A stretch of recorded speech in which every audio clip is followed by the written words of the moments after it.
Prosecutors are nearly finished calling witnesses in the Fort Hood massacre trial. But the judge threw out some key elements of their case, portraying Nidal Hasan as a radical Muslim. Calvert Collins is at Fort Hood. Calvert, did the judge's rulings help Hasan's case?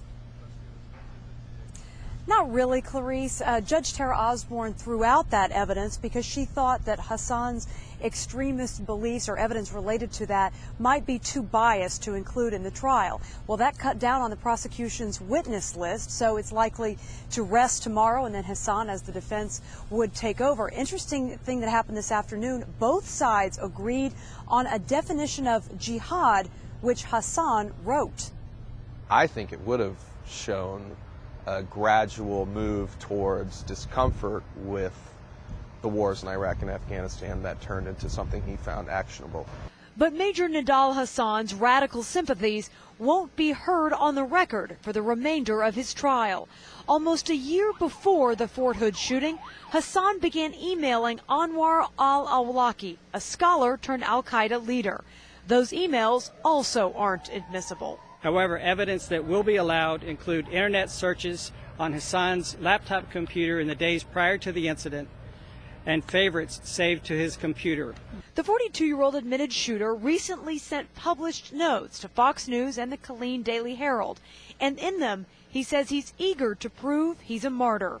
I personally think that he knows he was going to be found guilty and is looking to sentencing to really do a lot of what we thought he was going to do, to use the trial as some sort of soapbox. Family members of the shooting victims sat in court ready to testify, but declined speaking to the media.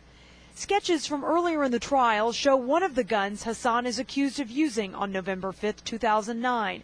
A ballistics expert testified today he'd examined 4 guns, magazines, and 231 casings, and most belonged to Hasan's guns, including a Beretta 9mm and an FN-57. Judge Osborne once again said to Major Hasan, even if you're legally trained in court-martials, it's not a good idea to represent yourself. If you're not, it's a worse idea. Hasan said he understood and still wanted to proceed as his own attorney. He's offered little to no defense this entire time, which has made many wonder, even his own defense team, question what his motivations are if he actually does want to get the death penalty. Now, even though Major Nidal Hasan has not questioned very many of the witnesses, he did actually question a staff sergeant who testified this afternoon.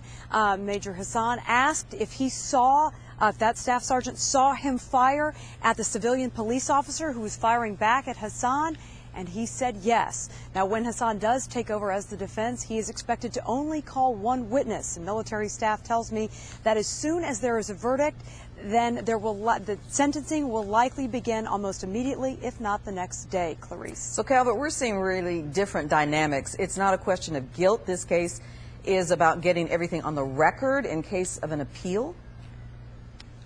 That's exactly right. That is why the prosecution is being extremely thorough, as is the judge. They want to have every single detail chronicled and on the record so that this, if it gets to an appeal, would not be overturned, because we've heard from so many experts, they want to make sure a conviction to Major Nidal Hasan sticks. Calvert Collins live at Fort Hood. We will see you with more tomorrow. Thank you.